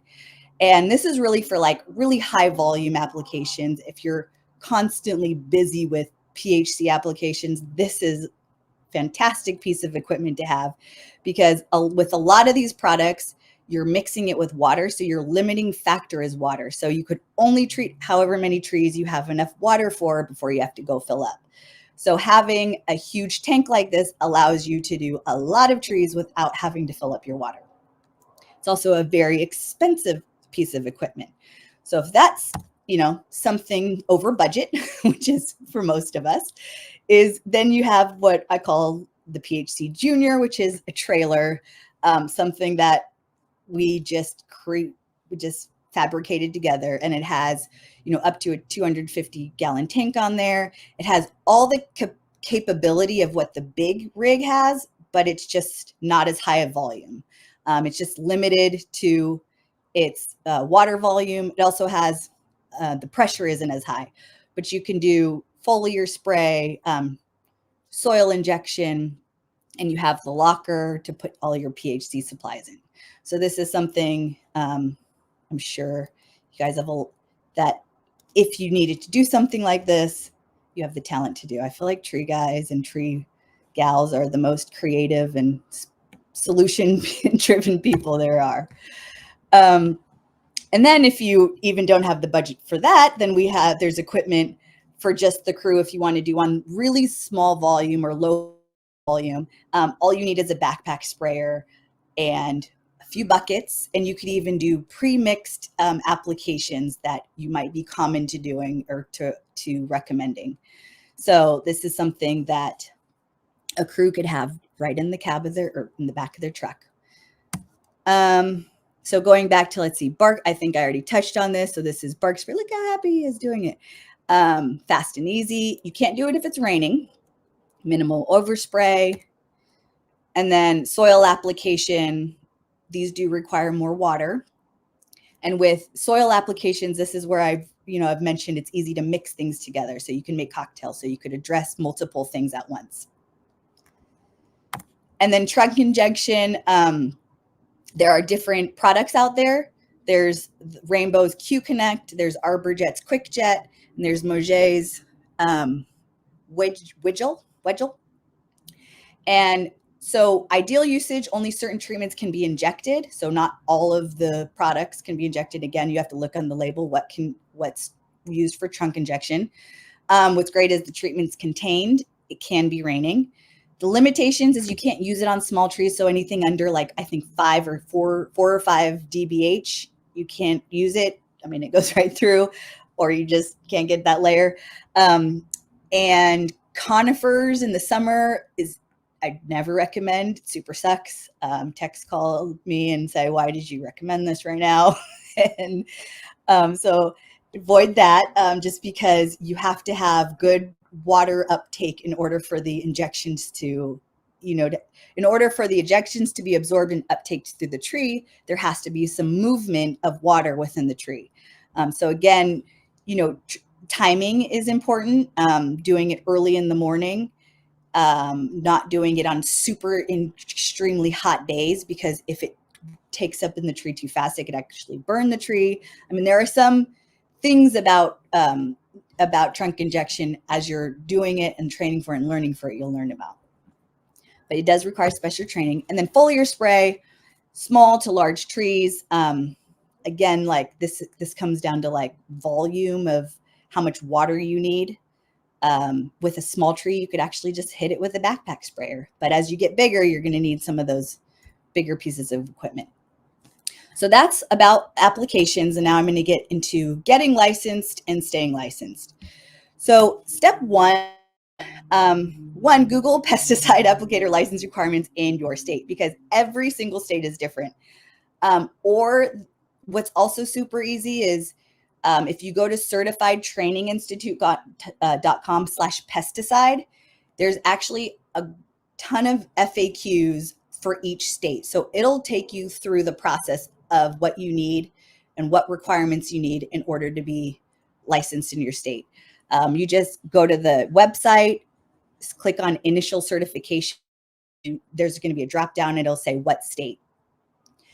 That has been an excellent resource. And it also, that website itself, you can do online training and fulfill any of the CEUs or any of the class requirements. So I use this all the time, because who has time to sit through 30 hours of class? So once you kind of go onto these websites, and it'll direct you exactly where you need to go.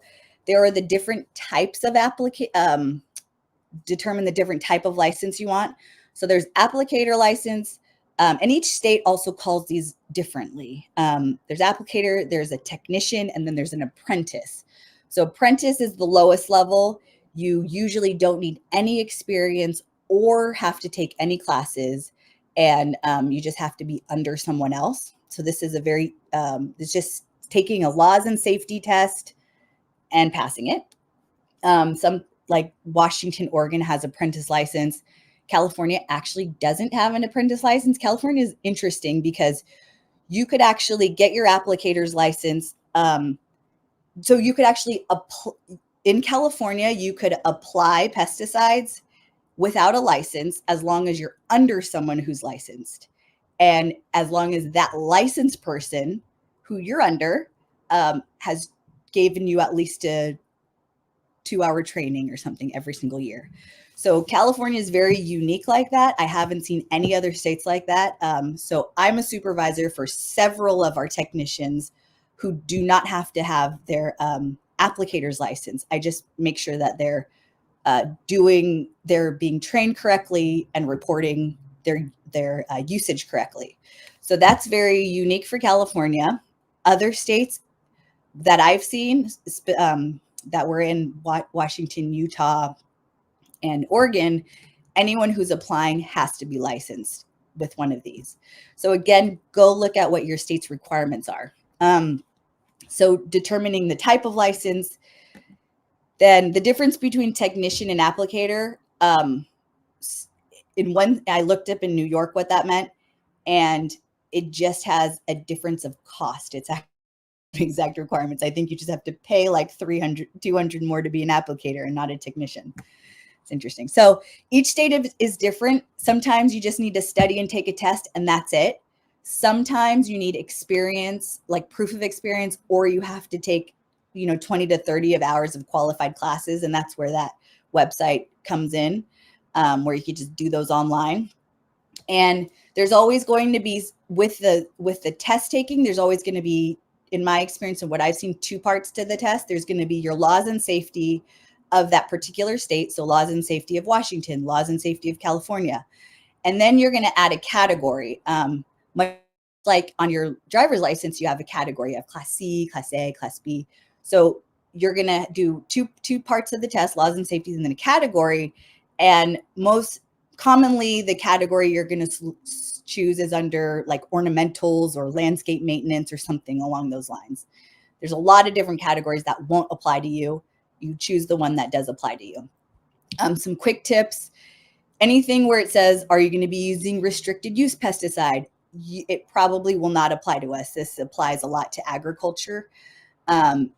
If you're in my business, in our business or our company, everything we do is commercial. So it's and if you're a tree company and you're doing work for clients, you'll probably be doing what's called categorized as commercial and not private.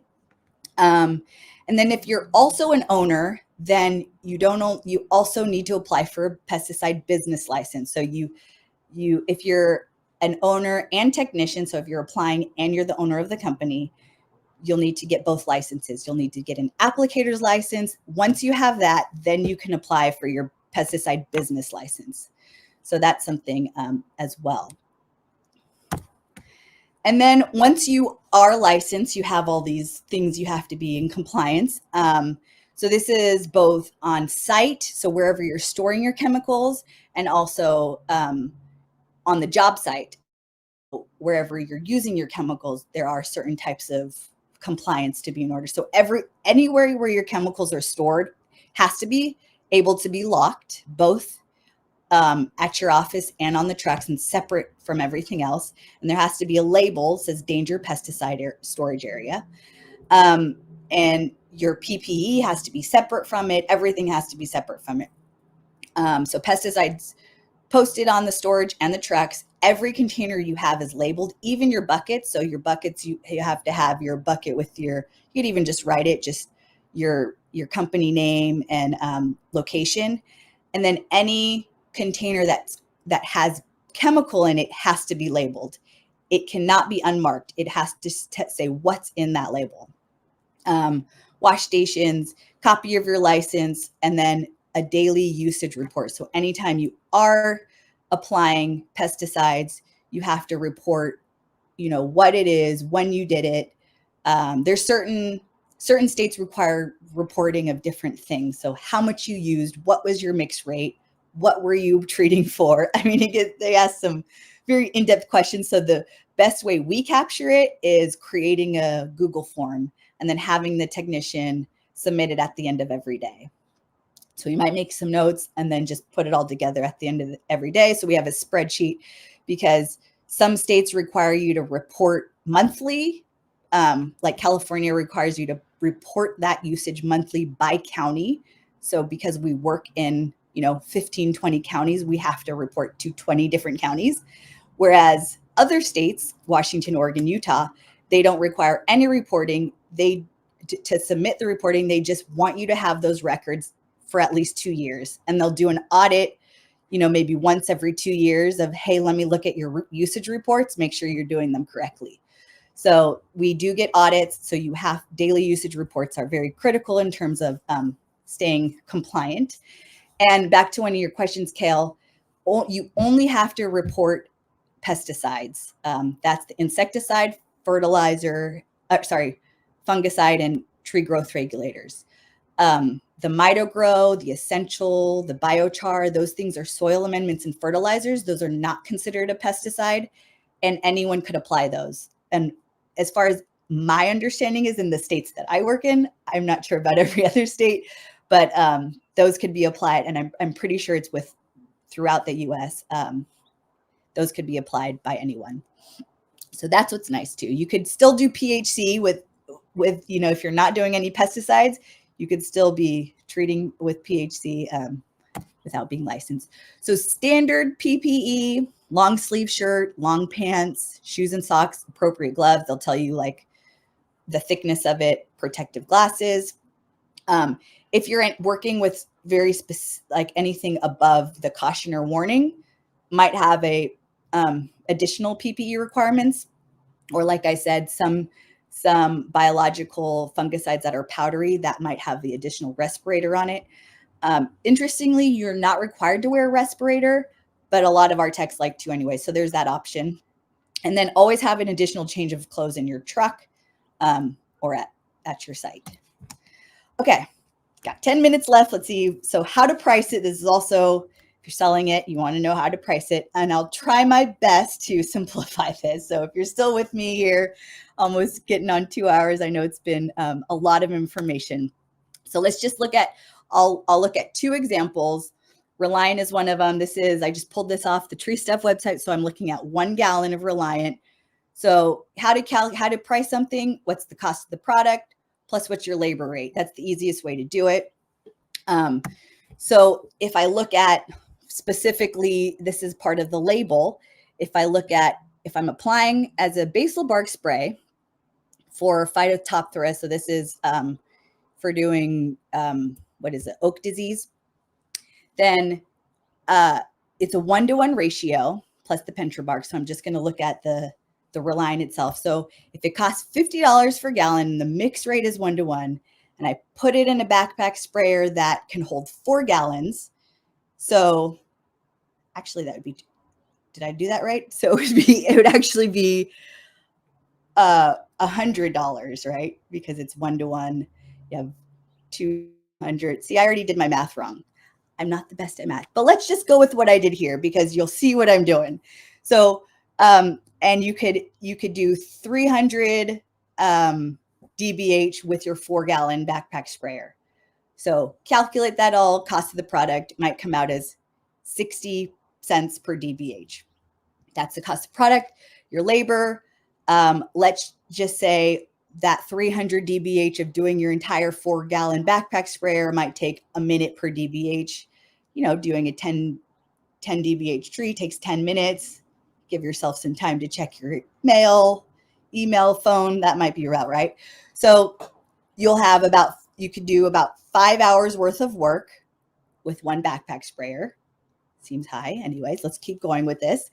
And if your labor rate is $150 per man hour, that includes your profit, your overhead, all of the extra stuff, everything. Nice little buffer there. Then you're looking at $750. So then it comes down to, well, if I charge about $2.50 or $3, total about $3 to dBH for bark spray, that's a really good starting point. And that's what I would say is like the low end of doing Reliant bark spray. If you're doing it in bulk, my low end is about $3 a dBH. Your high end could be about $6. That means if you don't have a lot of trees that you're dealing with, because you have your transportation, you have the time that it takes to mix and clean out your container and all these things. So I like to price by dBH, and that's a really good starting point. I don't know if that was too complicated for you guys. I tried to simplify it, but so let's look at triage. So this is an insecticide, and this is also actually a ready to use insecticide. So you don't mix it with anything. It's at its concentration right now. And this is one of the more pricier products. So this is $4.75. And so what's the cost of the product plus the labor rate? So let's look at the use rate table here. And if we look at an example of a 12-inch DBH tree, and we do the high rate, I should have highlighted this. So 12-inch DBH tree at a high rate. So 1 quart of this is 475. 1 quart equals 946 milliliters. A 12-inch DBH tree at the high rate is about 120 milliliters. So you're looking at just the cost of the product is $60 a tree. What is the cost of that labor? It depends on what type of tree it is, how long that's going to take. Let's just say on average, the tree of a 12-inch DBH is going to take 30 minutes at $150 a man hour. Then you're looking at $75 a tree, which comes down to just the cost of product plus labor is $135 a tree, or about $11 a DBH per DBH. So that's actually right there in line with the cost of a trunk injection. Or you could do a quick rule of thumb of what's the cost of the product times 3. So sometimes I just do that and see where it lands. And that's a good starting point. And another way to do this is you could break it down by how you're applying. So trunk spray, you could price it at, because it's an easy method to do. And a lot of times it's the labor that takes the time and not necessarily the cost of the product. So it being a faster way to do it, you could price it at 3 to 6. Have the low end be if you're doing it in bulk, have the high end if you're doing, only a few trees. Soil application, 5 to 8. So you could create kind of this own table or method for yourself in pricing stuff. This is at least, what I do to help people think through their pricing methods. Trunk injection, anywhere from $8 to $16. And then foliar spray, also pretty on the high end because it does take a lot of time to get the whole entire tree. Okay, my last part, tips for success. Partnership and resources. So it's really important to develop partnerships in the PHC space, establish with your suppliers who's going to be providing you those products, establish that relationship with tree stuff. You guys, I think, Kale, you told me you could email arborist@treestuff.com, answer any of your PHC questions. It is phc@treestuff.com. Oh, no. Yep. Sorry. phc@treestuff.com. You can try arborist@treestuff. I don't know if Sorry, that goes Kale. anywhere or not, but yes, phc@treestuff. Okay. phc@treestuff, that makes more sense to answer any of your PHC questions. And also having multiple partnerships, because there are some suppliers that can't supply everything you want. So we have multiple relationships with people like Target Specialty, Rainbow Ecoscience, and establishing those relationships over years. And it has been fantastic for us. They help us out a lot. They provide trainings for us as well. And they just answer every question. So it's really great. And don't just go for the best price all the time. Like I said, go for the partnership. So if you're going down this path of building a department in your company for PHC, this is something to think about. Also, your market and marketing. So keep it simple. Don't try to start off with so many things all at once. What are the top 5 issues in your area? Or maybe even what are the top 3 issues in your area? And go after and really address those. Consider who the client is, market-facing names. So all of this arborist jargon and PHC jargon and terms that we use, it might just go straight over their head. We have to think of our customer. So make it relatable. There was one campaign we did that I called Redwood Revival. It's just to revive your redwood trees. And so something where it's market-facing, relatable, and then you could kind of get into what the treatments are. Using marketing materials for support and to establish credibility. And marketing materials, I mean like actual science behind it, if that's something your client's interested in, the before after, the more technical aspects of it. And then having before and after photos is always a winner. You always want to say, hey, does it look like this? This is what we did, and this is what the results were. And then one thing is just be proactive about it. Don't wait to be asked to hey, what treatments can we do on this tree? Say, be more proactive. Like, this is what you should be doing. Don't wait to see the pests.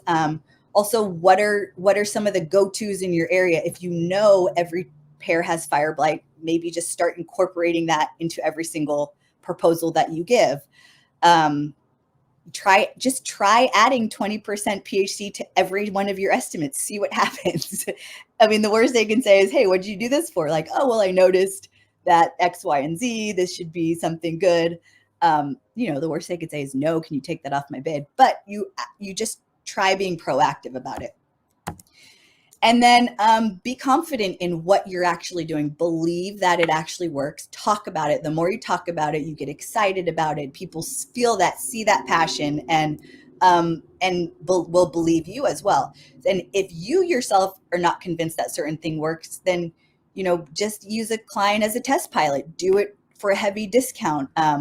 Convince yourself or not convince yourself. I know that PHC is one of those things that does it really work kind of situations, but the more you see results, the more you'll actually believe in it. You'll talk about it, and it's something people will see and feel.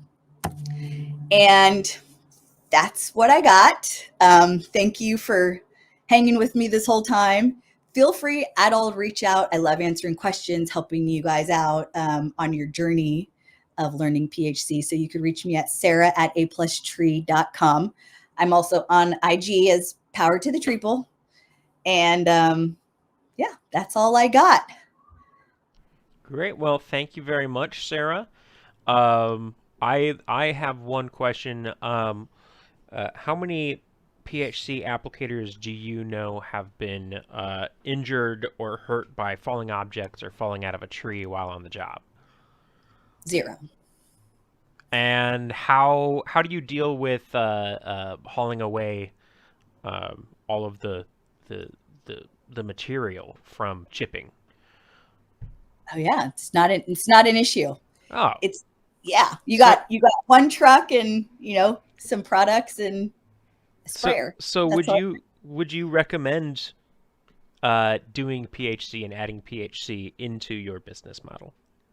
Absolutely. It is also the more PHC you have, the more cushion you have in all of the crap that happens on the tree side, what we call the GTC, the general tree care side. There are other times you severely underbid, and the PHC just helps with that margin, with the profit margin. So it's definitely, as terms of a business model, absolutely recommend it. And I think even having just 10% of your revenue PHC can be a game changer for your business. Having 20% is incredible.